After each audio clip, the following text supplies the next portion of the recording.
Many people perceive satanic cults as violent and threatening. However, modern-day Satanists are actually peaceful activists who see Satan as a symbol of rebellion against unjust authority. Groups like the Temple of Satan use their official religious status to advocate for LGBTQ and abortion rights.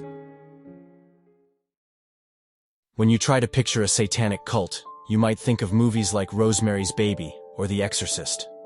If you grew up during the 1980s, your impression of satanic cults was probably influenced by the sensationalized McMartin preschool trials, in which teachers were accused of conducting hellish rituals with their own students.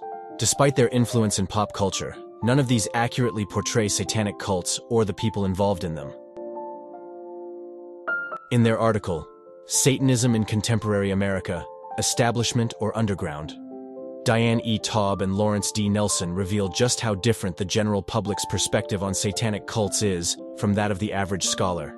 While the antisocial and criminal aspects of Satanism have been the focus of most lay writing and media, they write, sociological discourse has generally represented Satanism as a harmless, law-abiding alternative religion.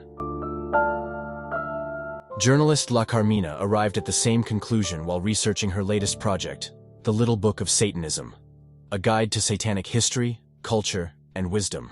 The booklet, published by Simon & Schuster with a foreword from Lucian Greaves, a co-founder of the Satanic Temple, was written in part to help clear up Satanism's besmirched reputation.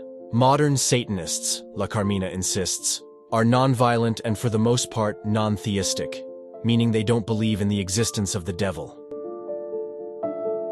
The Satan at the center of modern-day satanic cults is not the Satan we find in the Old Testament, who uses pain, deceit, and misfortune to test the piety of people like Job.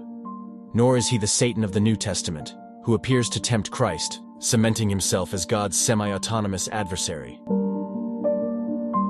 Where conventional religion preaches selflessness and conformity, Satanism champions tolerance and freedom of expression.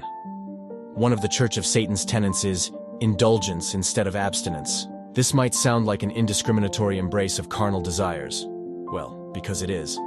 But it also implies that a person should not be shamed of their sexuality. Here too, satanic cults disagree with conventional religion. Instead of turning the other cheek, the Church of Satan calls for its followers to enact vengeance.